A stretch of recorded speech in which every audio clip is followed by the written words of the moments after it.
नमस्कार दर्शक बंधु मु जीवन स्वागत करुच्ची मोर आज आउ गए नुआ भिडियो तो दर्शक बंधु आप जानते कि वर्तमान आमर जो सोसाइटी रे धान बर्तमान किणे बेका चलती जोटा कि आपन को बहुत दिन आगुरी मु भिडियो बन सारी कही सारी एवं आपंकर एवं ऑलरेडी आपंकर टोकन नंबर पाइसे कि आप धान दे सारे किंतु आपन जो धान दौरान आपण बैंक खाता को बैंक खाता को पैसा आसो सेटा मत आज आप भिडियो मध्य जनइबी जब भिडियो भल लगी तो भिडियो को लाइक करी चैनल टी को सब्सक्राइब करने जमा भी भूलें। तो दर्शक बंधु आप जानते बर्तमान जो धान पैसा आसो माने आप धान जो बिक्री करते एवं बिक्री कर सारा जो पैसा आप अकाउंट को आसो ता सहित आपंकर आउ दु तीन योजना जहाँकि आपंकर रोज आप सीएम किसान एवं पीएम किसान सुभद्रा पैसा ठीक अच्छे तो आपंकर जहाँ भी किसी सरकार फैसिलिटी रोचे तो आपंकर केमती कौन आप पैसा पाइबे तो सेटा आपको जनइबी से गोटे भिडियो मध्य आप सबकि जिन जानीपर जहाँकि आपंकर सबकि योजनार आपने पैसा आप जानीपर। तो दर्शक बंधु चलते मुझे आपको जनाऊँगी कि आपंकर जो धान पैसा आसो आप कौ बैंक को आसो एवं कौ बैंक में आपंकर डीबीटी अच्छी आप जानते कि डीबीटी नथिले आपंकर कौन सी बैंक को पैसा आसे ना डीबीटी एवं ये केवाईसी ये दुईटा जिन नथिबा आपन पाखरे आप बैंक खाता रे ताहले आपनकर पैसा किसी आसब ना ठीक अच्छे। तो चलतु आप जानवे कि बैंक खाता आप केमती कौन डीबीटी अच्छी ना एवं ये केवाईसी अच्छी कि ना ठीक अच्छे। तो दर्शक बंधु आपको जो भी जहाँ भी गूगल जवार अच्छी गूगल अकाउंट को जाकि आपणकर एनपीसीआई सर्च करदे ठीक अच्छे। एनपीसीआई सर्च करदे सर्च कर सारापर आपको गोटे एमती पेज बाहरी आसो पेज बाहरी आसला आपको देखते फास्ट आपको जो लिखाई एनपीसीआई तो एनपीसीआई पर आपने क्लिक करेंगे ठीक अच्छे। देखो मुझे क्लिक करदेली क्लिक कर सारापर आपको एनपीसीआई पेज टोटाल भाव नहीं टोटाल नहीं सारापर देखो मुझे आपको भल भाव देखा दूसरी तो ये देखते आप गोटे ऑप्शन लिखाई कि कस्टमर बोल लिखाई ठीक अच्छे। तो ये कस्टमर पर आपने कौन करेंगे ना क्लिक करेंगे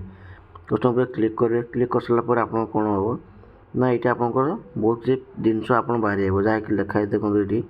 ये commitment other product complement NETC FASTag status Bharat Aadhaar फिटिंग एनेबल टू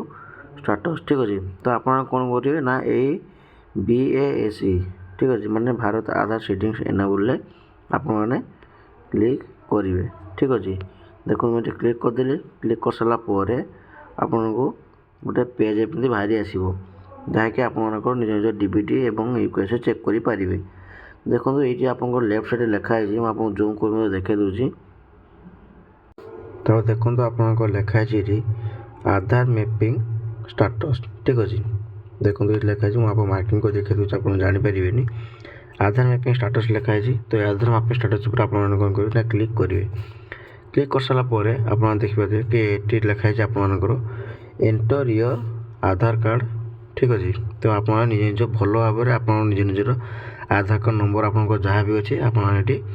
देवे ठीक अच्छे। तो दे सारापर आपंकर गोटे एमती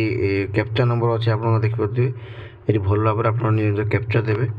कैप्चा दे सारापर आपंकर चेक स्टाटस पर आपने क्लिक करेंगे किंतु मुझे कहीदे जदि आपंकर आधार कार्ड सहित आपर जो मोबाइल नंबर लिंक नथिबो ताहले आपण मैंने को चेक करें ना एवं आधार कार्ड सहित मोबाइल नंबर निहाती जरूरी जहाँकि आपंकर सब बैंक अकाउंट मध्य आप चेक करें निजर डीबीटी अच्छी कि ना ठीक अच्छे। ये मुझे केवल गोटे बैंक कथा कौन सब बैंक आपने चेक करें जो बैंक में आपंकर निज निज आधार कार्ड लिंक हो ठीक अच्छे। तो देखो मुझे आपको जन दूसरी कि आधार कार्ड दे दूसरी दे सारापर आपको मु कहूँ देखो मोर आधार कार्ड नंबर देदेली और मोर आधार कार्ड जो मोबाइल मो लिंक अच्छी नंबरटा तो से मोबाइल नंबर को मोर गोटे ओटीपी जीवो जोटा कि ओटीपी आसीगला मो ओटीपी देदेली ओटीपी दे सारापर देखो कन्फर्म पर मुझे क्लिक करी ठीक अच्छे। कन्फर्म पर क्लिक कर सारापर देखो मोर ओटीपी क्लिक करदेली क्लिक कर सारापर देखो मोर ये आधार कार्ड नंबर अच्छे एवं mapping status enable to DBT ठीक अच्छे जेहेतु मोर डीबीटी ऑलरेडी पूरा क्लियर होगी अच्छे ତାପରେ କେଉଁ ବ୍ୟାଙ୍କରେ ଅଛି ନା ଷ୍ଟେଟ୍ ବ୍ୟାଙ୍କ ଅଫ୍ ଇଣ୍ଡିଆରେ। ମୋର ଷ୍ଟେଟ୍ ବ୍ୟାଙ୍କ ଅଫ୍ ଇଣ୍ଡିଆରେ ମୋ ଡିବିଟି କ୍ଲିୟର ହେଇକି ଅଛି ଏବଂ ଲାଷ୍ଟ ଅପଡ଼େଟ୍ କେବେ କରିଥିଲି ସେଇଟା ମଧ୍ୟ ଅଛି। ମେଣ୍ଡେଟୋରୀ ଫ୍ଲାଗ୍ ମୋର ୟେସ୍, ମୋର ସବୁ ଠିକ୍ ଅଛି। ମେଣ୍ଡେଟୋରୀ ଡେଟ୍ ରେଜିଷ୍ଟ୍ରେସନ୍ ଡେଟ୍ଟା ଅଛି ମୋର, ଯାହା ବି କିଛି ଅଛି ସେଇଟା ମୋର ଅଛି, ଠିକ୍ ଅଛି। ତ ଆପଣ ନିଜ ନିଜ ମୋବାଇଲରେ ଆପଣମାନେ ଡିବିଟ୍ ଚେକ୍ କରିପାରିବେ ଏବଂ ଧାନ ଆପଣମାନଙ୍କର ପଇସା ଆସିଲା ପୂର୍ବରୁ, ଠିକ୍ ଅଛି, ଆପଣମାନେ ଜଲ୍ଦି ଯାଇକି ନିଜ ଡିବିଟ୍ ଚେକ୍ କରିଦିଅନ୍ତୁ। ଏବଂ ଯଦି ଆପଣମାନେ ଏମିତି ଡିବିଟ୍ ଚେକ୍ ନ କରୁଛନ୍ତି ତାହେଲେ ଆପଣଙ୍କ କେଉଁ ବ୍ୟାଙ୍କ ଖାତାକୁ ଆପଣଙ୍କ ପଇସା ଯିବ ସେଇଟା ମଧ୍ୟ ଆପଣ ଜାଣିପାରିବେ ନାହିଁ। ଯଦି ଭିଡ଼ିଓ ଭଲ ଲାଗିବ ତ ଭିଡ଼ିଓକୁ ଲାଇକ୍ କରି ଚ୍ୟାନେଲଟିକୁ ସବସ୍କ୍ରାଇବ୍ କରିବା ପାଇଁ ଜମା ବି ଭୁଲନ୍ତୁନି।